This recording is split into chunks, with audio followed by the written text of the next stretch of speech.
Fala galera querida, hoje é dia de corrigir o Enem 2022. Vamos iniciar com esta primeiríssima pergunta que traz o seguinte: esse tipo de doping está diretamente relacionado ao aumento da... Então vamos ver o que o cara se dopou para saber o que precisa, o que vai aumentar nele, né?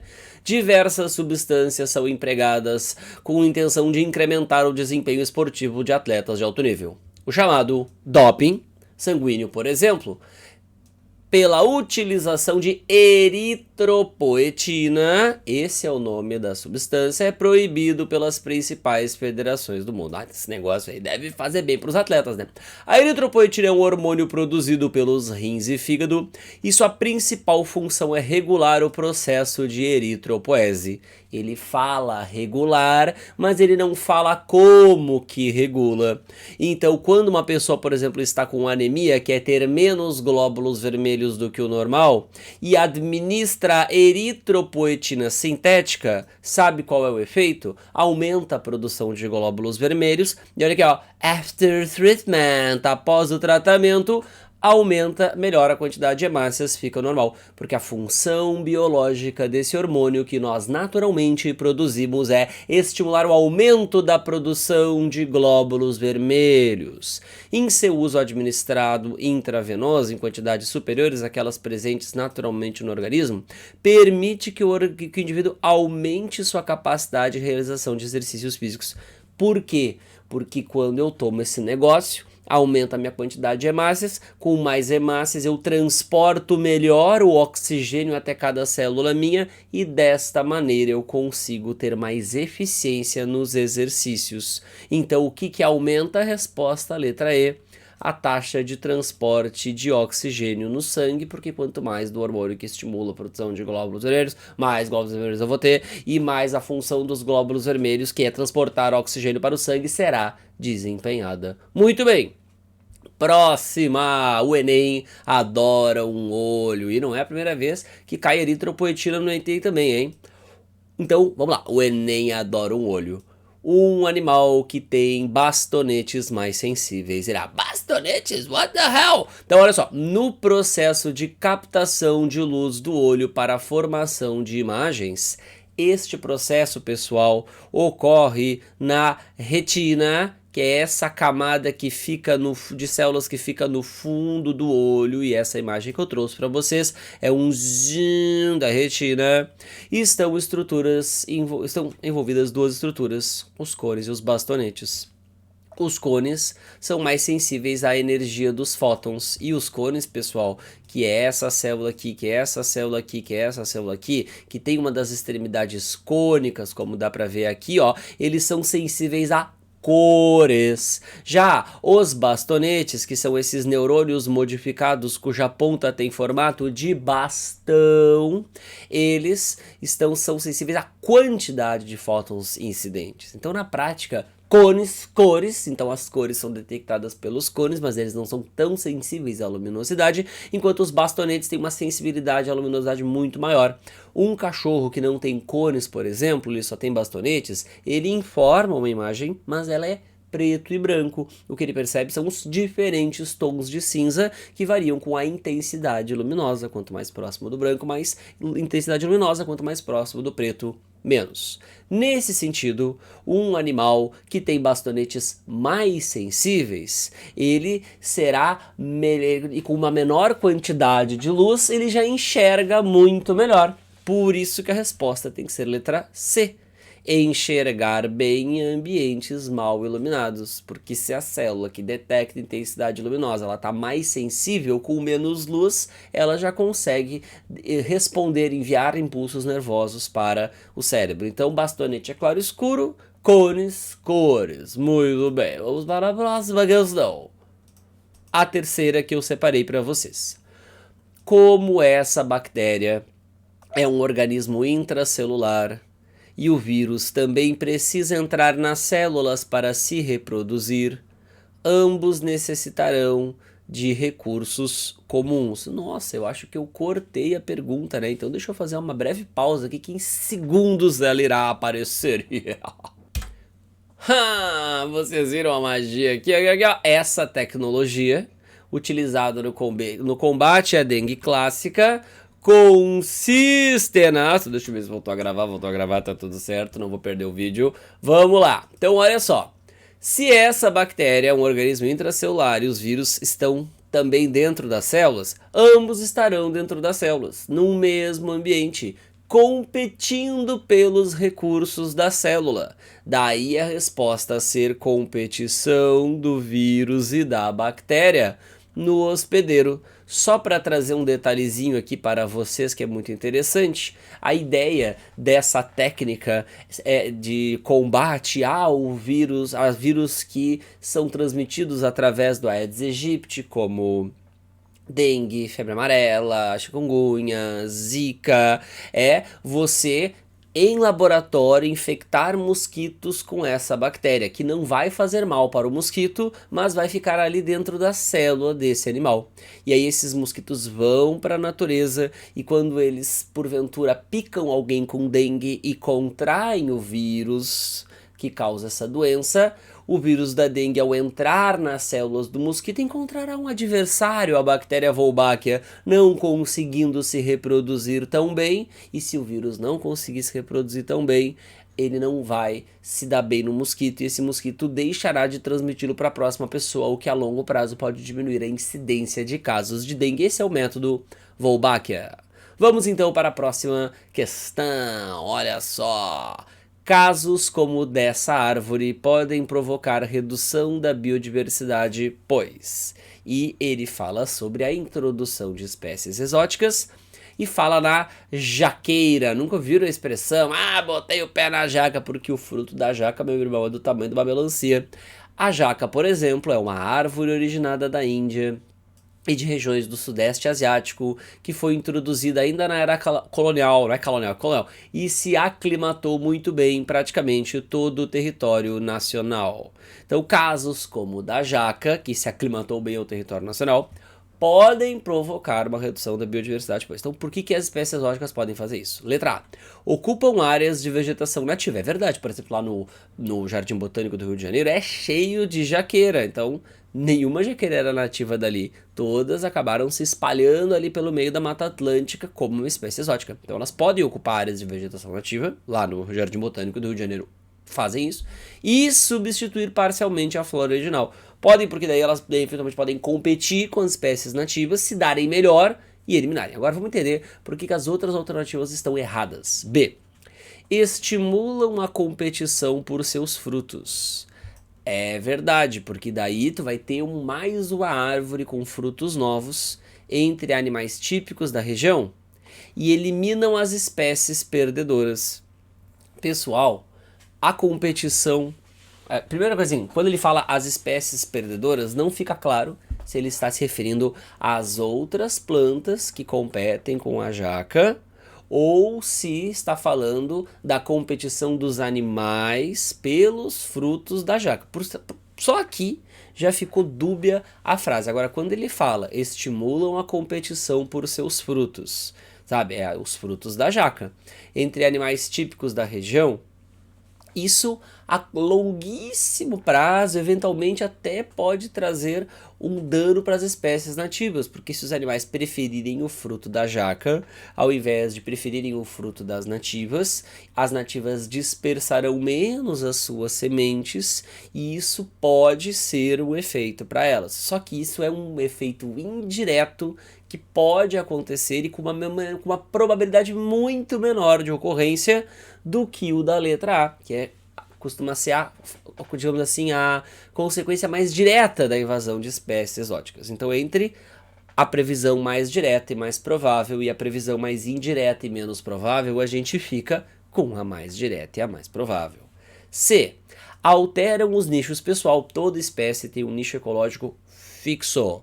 Então, por quê? Porque já o que ela faz, como ela reproduz, que hora ela vai comer, como é que é o fruto, com quem ela interage. Esse nicho ecológico ele é mais ou menos fixo de cada espécie. Então não tem como a chegada de uma espécie mudar o nicho da outra. Não, essa daqui ocupou meu nicho, então agora eu vou trocar de profissão. Na vida real isso pode até acontecer, mas na natureza não. Essa espécie que está competindo pode perder e ser extinta, mas não alterar os nichos. O nicho é fixo, a espécie não muda de profissão. D. Apresentam alta taxa de reprodução. Isso é uma característica da espécie exótica. E se mantém com um número de indivíduos superior à capacidade de suporte. Pessoal, quando uma espécie cresce, a gente aprende as populações e estabiliza a sua população, para de crescer, portanto, esse número de indivíduos no qual a espécie para de aumentar a sua população, a gente chama de carga biótica máxima ou capacidade de suporte. Não existe espécie que ultrapasse essa carga essa capacidade de suporte do ambiente, porque ela chegou na capacidade de suporte, ela para, porque é a capacidade que o ambiente suporta dela, não existe um aumento acima disso. E por fim, letra E, diminuem a relação de competição entre os polinizadores.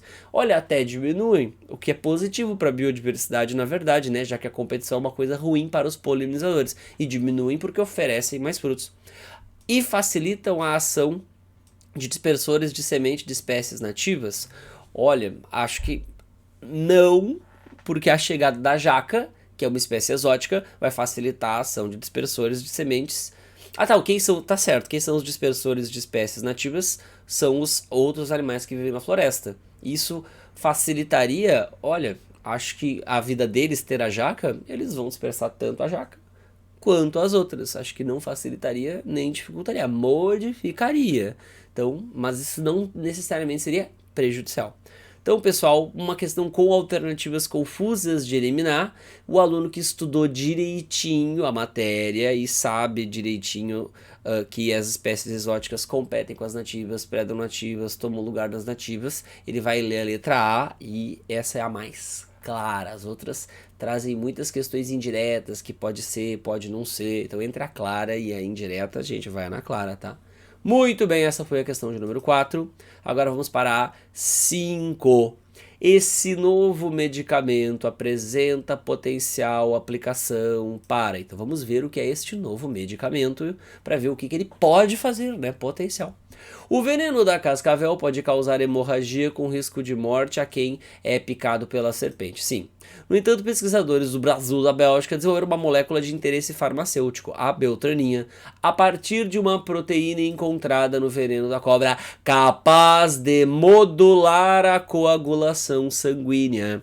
E quando ele fala modular a coagulação sanguínea, é no sentido de regular, mas ele não fala se é regular para fazer mais ou para fazer menos, a gente só sabe que tem a ver com coagulação. Lembrando que coagulação é o processo de formação de um coágulo, uma tampa provisória formada por plaquetas e por uma proteína chamada de fibrina para tampar o vaso o buraco do vaso sanguíneo que se rompeu com velocidade, impedindo que a hemorragia dure muitos minutos, o que pode fazer o indivíduo perder muito sangue, diminuir a pressão e assim não conseguir sobreviver. Então isso é a coagulação.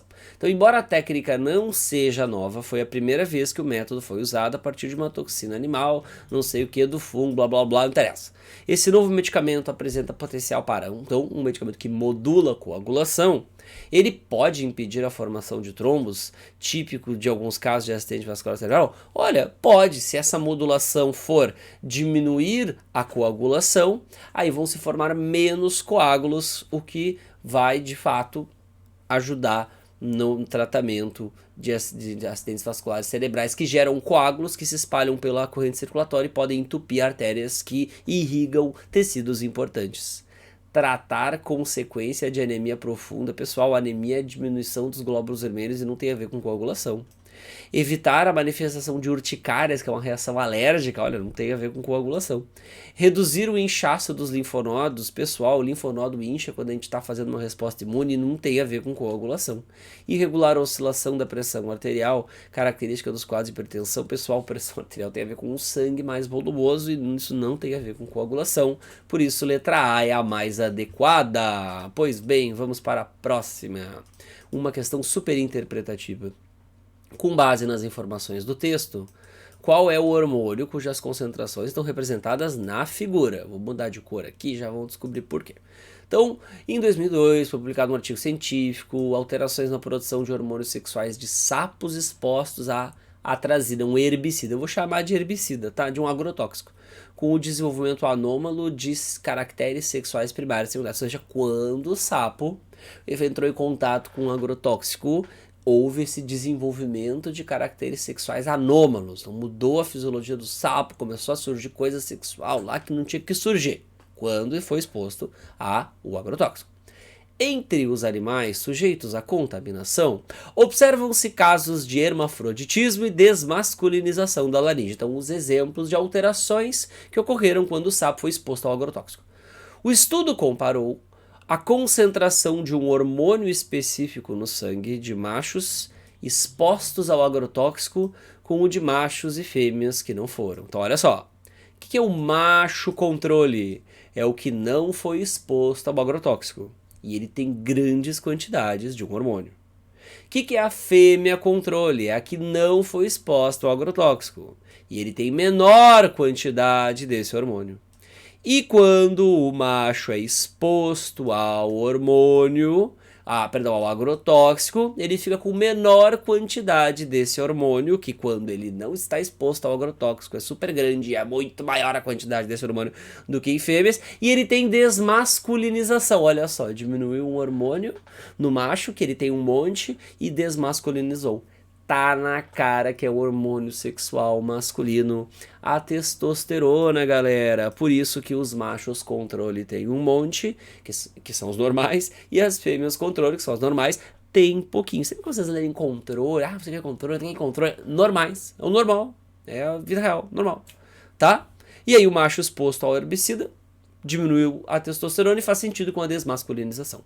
Muito bem, letra C. Vamos para a próxima.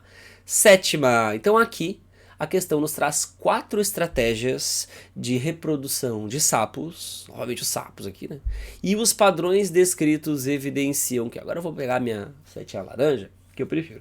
Então aqui, fêmeas produzem 5.000 gametas, fecundados na água ou em lagoas. Durante o desenvolvimento embrionário do ovo à metamorfose, não tem participação dos pais.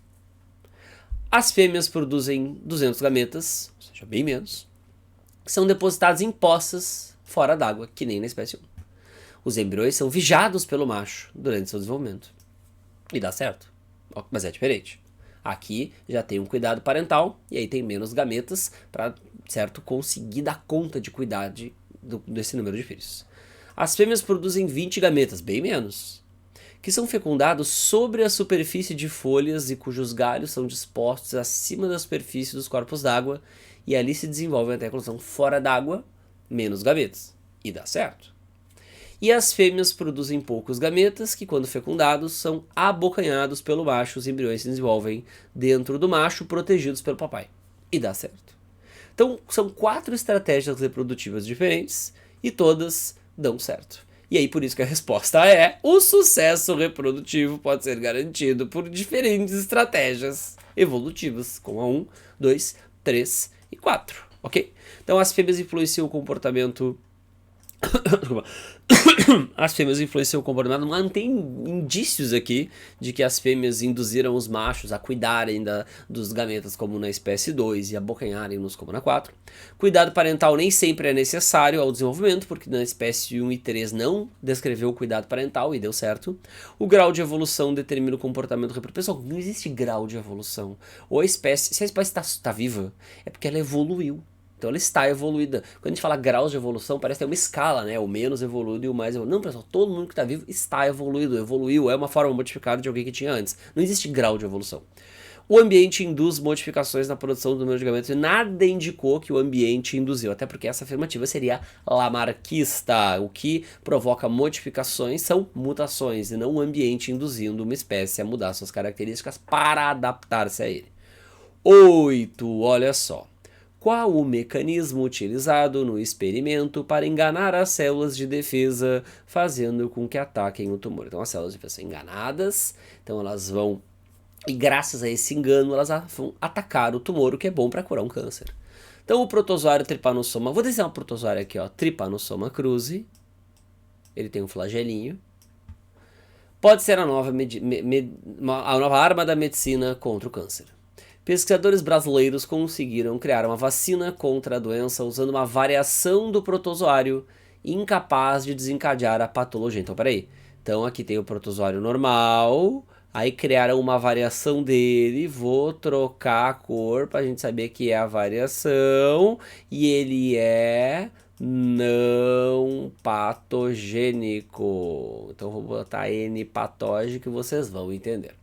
Para isso, realizaram uma mudança genética, criando um Trypanosoma cruzi capaz de produzir também moléculas fabricadas pela célula tumoral. Ou seja, esse cara aqui, ele fabrica moléculas que um câncer fabrica, entende? Ele fabrica. Quando o organismo inicia o combate ao protozoário, então esse protozoário geneticamente modificado para não fazer a gente ficar doente, que fabrica uma substância que um câncer também fabrica, entra em contato também com a molécula tumoral, que passa a ser vista pelo sistema imune como um indicador de células do protozoário. Depois de induzidas as defesas, então a célula tumoral, a substância tumoral que esse protozoário aqui produz, induz o nosso corpo a fabricar defesas, possivelmente anticorpos, contra essas substâncias produzidas pelo fake protozoário, porque se ele é não patogênico, ele é um fake protozoário. Estas então, induzidas as defesas, quem as defesas, passam a destruir todas as células com a molécula tumoral, como se lutassem apenas contra o protozoário. E aí o anticorpo que foi fabricado, induzido pela substância que o protozoário produz e que parece com coisa de câncer, esse anticorpo começa a atacar o protozoário, que produz essa substância, e também começa a atacar o câncer, entendeu? E aí é que ajuda no tratamento do câncer. Então, qual o mecanismo utilizado no experimento para enganar as células de defesa, fazendo com que ataquem o tumor, seria letra D. Apresentação de um antígeno específico, essas bolinhas verdes aqui que o protozoário produz e que são substâncias muito parecidas com as quais as células cancerosas produzem. Assim, o nosso sistema imune é induzido a fabricar anticorpos contra essas substâncias e contra todo mundo que fabrica elas, matando tanto o protozoário fake como as células de câncer. Por isso, resposta letra D. Muito bem, vamos para a nona questão desta correção do Enem 2022.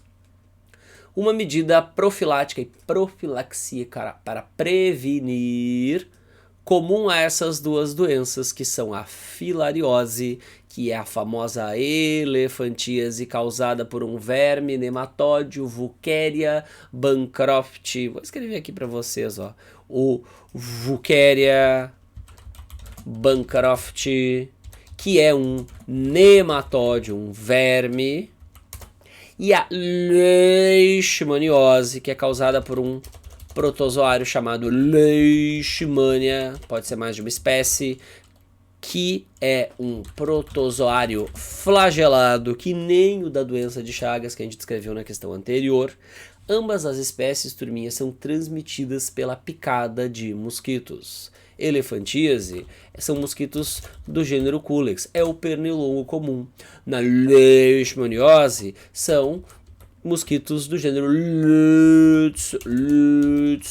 peraí que eu escrevi direto agora, Lutzomia.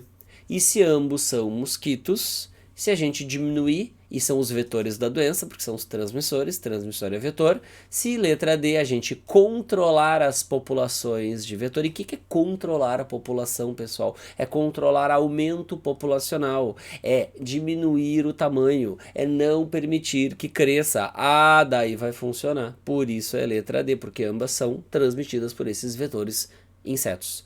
Então, usar vermífugo é para tratar, pessoal. Construir rede de esgoto é para verme que é transmitido pelo cocô, que não é nenhum dos dois casos aqui.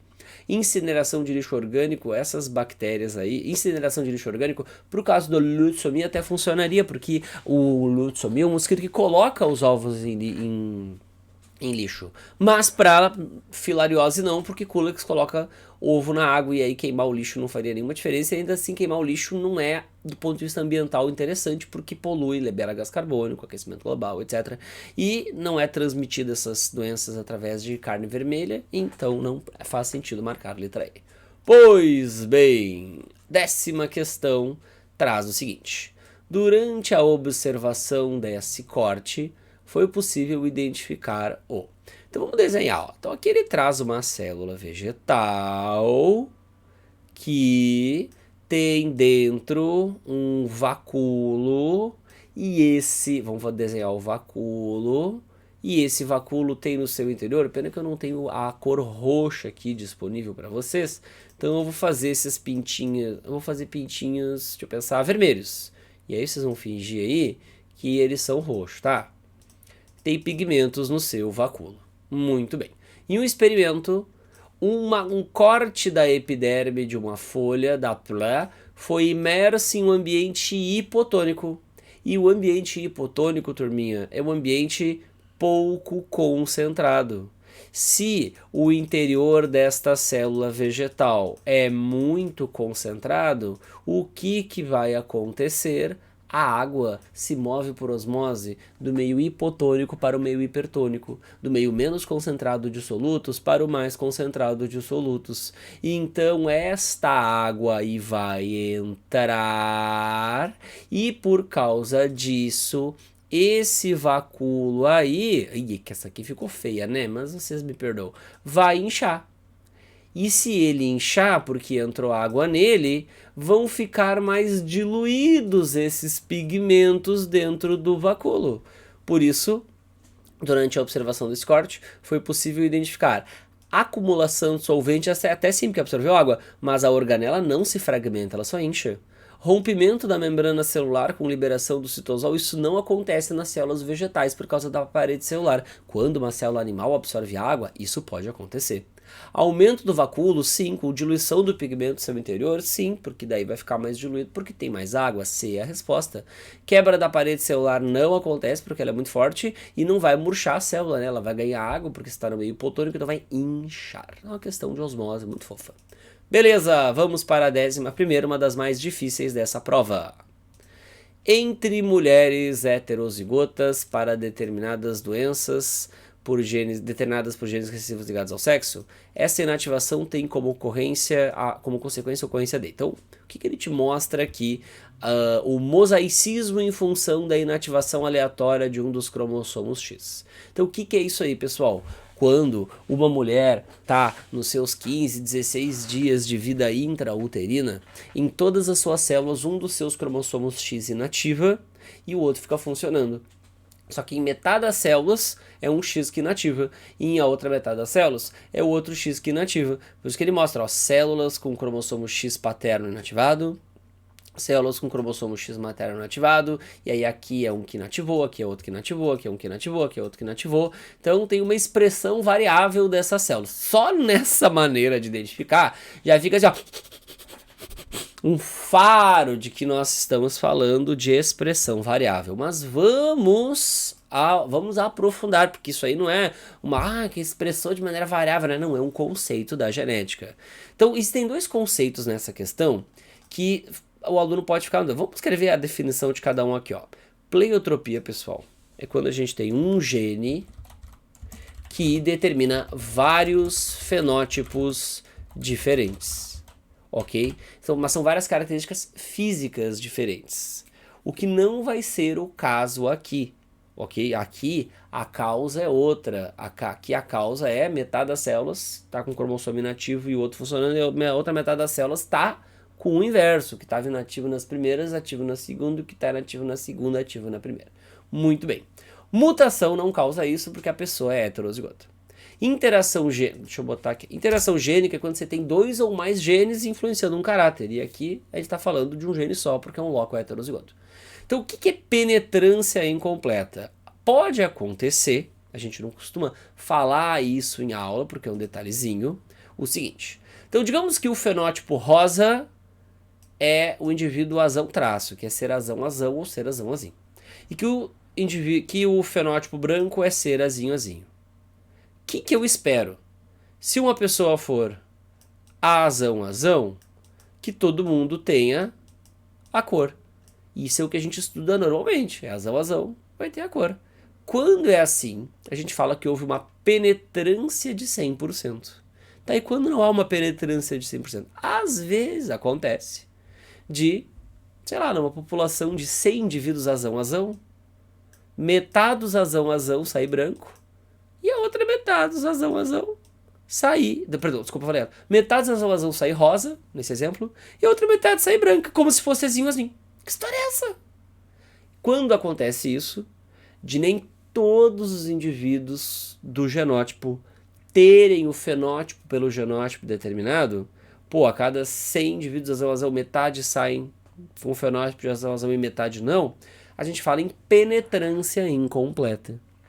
Isso é a penetrância. É quando nem todos os indivíduos que têm um genótipo numa população vão expressar o fenótipo determinado por esse genótipo. E não é o caso da questão, dessa 11ª questão que é trazida aqui. O que é expressividade variável? É quando alguns indivíduos azão na população vão sair com o fenótipo e outros vão sair com formas alternativas desse fenótipo. Então aqui a gente vê a diferença para pleiotropia. Na pleiotropia, num indivíduo com o gene vai ter vários fenótipos diferentes. Na expressividade variável tem 100 indivíduos. 33 vão vir vermelhinho, 33 vão vir rosa claro e 34 vão vir rosa claríssimo.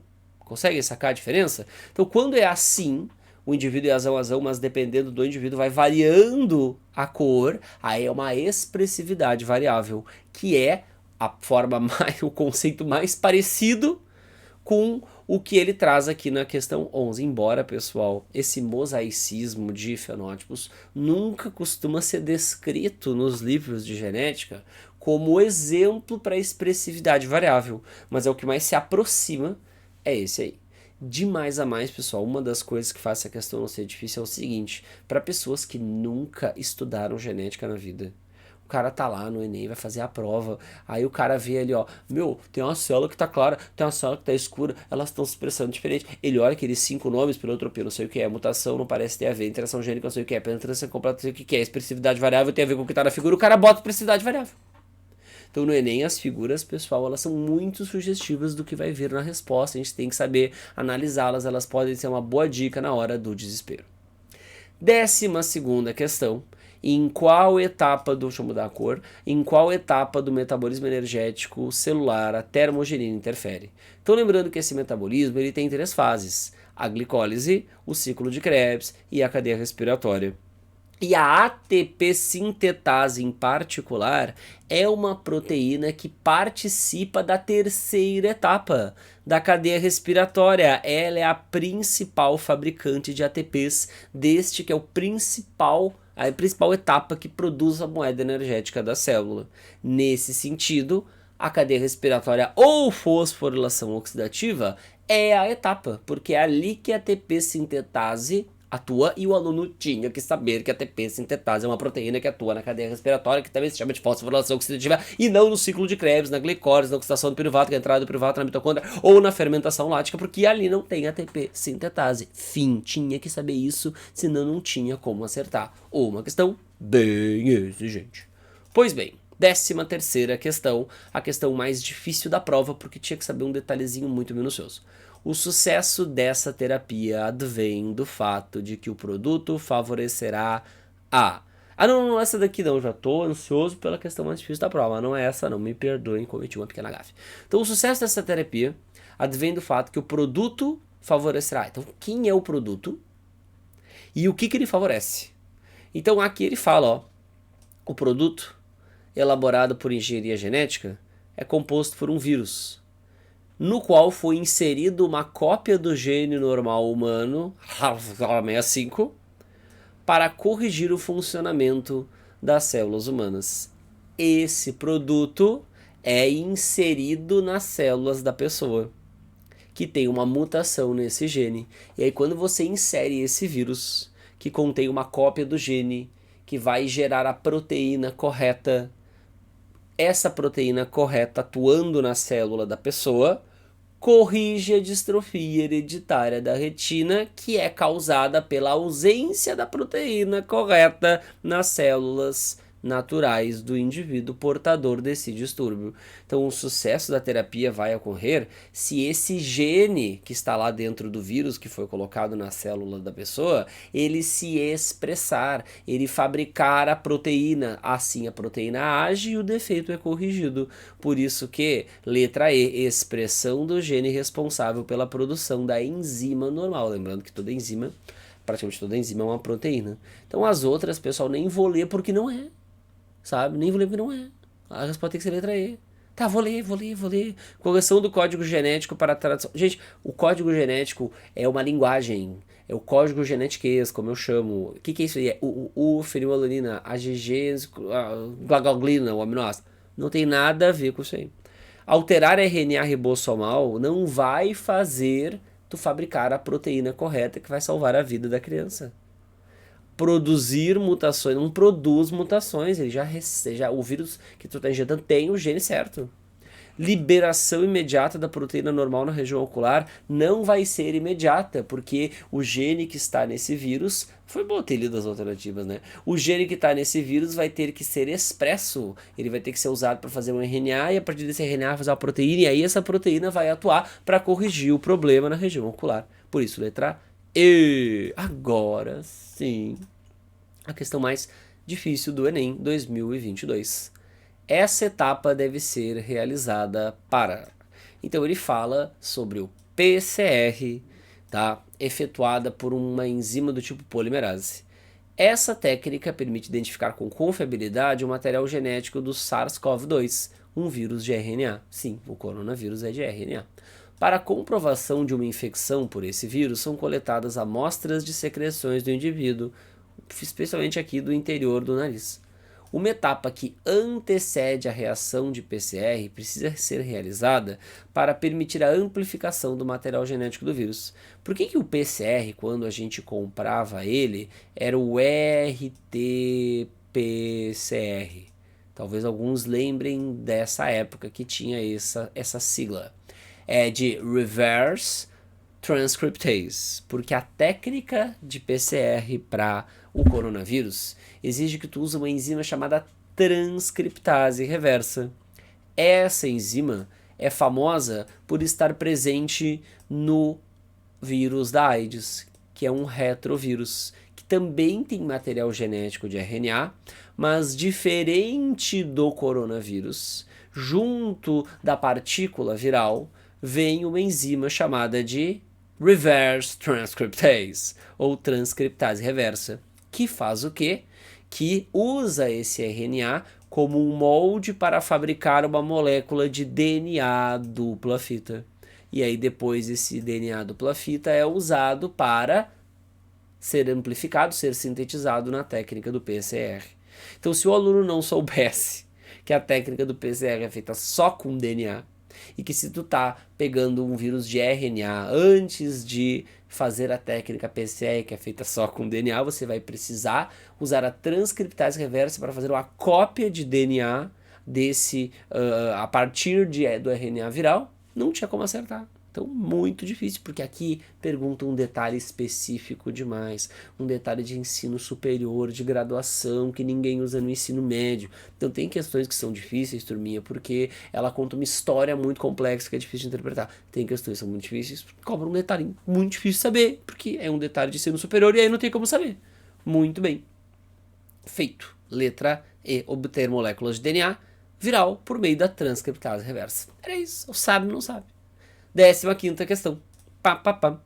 Qual dos antimicrobianos deve ser utilizado para curar uma infecção causada por um fungo sem afetar as bactérias da microbiota normal do organismo? Então, o antibiótico ele tem que matar o fungo, mas ele não pode matar as bactérias. Se ele impede a síntese proteica, ele vai matar bactérias e fungos, porque ambos fabricam proteínas. Então não pode, porque eu quero um que mate o fungo, mas não mate a bactéria. Se ele unir-se a microtúbulos, impedindo a segregação das cromátides, ele vai matar a bactéria, o fungo, porque o fungo tem citoesqueleto com microtúbulos, mas não vai matar a bactéria, porque a bactéria não tem microtúbulos. Então o aluno tinha que saber que a bactéria não tem citoesqueleto formado por microtúbulos para acertar essa questão. Se ele se unir a fosfolipídios, ele vai matar todo mundo, porque todo mundo tem fosfolipídios. Se ele interferir na síntese de timina ou interferir na síntese da uracila, ele vai matar todo mundo, porque tanto bactéria como fungo usam timina e uracila para o seu DNA e seu RNA, respectivamente. Por isso, a resposta tem que ser letra B. Tá bem, turminha? Então esta foi a correção do Enem 2022. Espero que tenha ajudado muito vocês nos estudos de vocês. E o meu desejo mais sincero é a aprovação de todos esse ano, tá bom? Beijão, valeu, falou!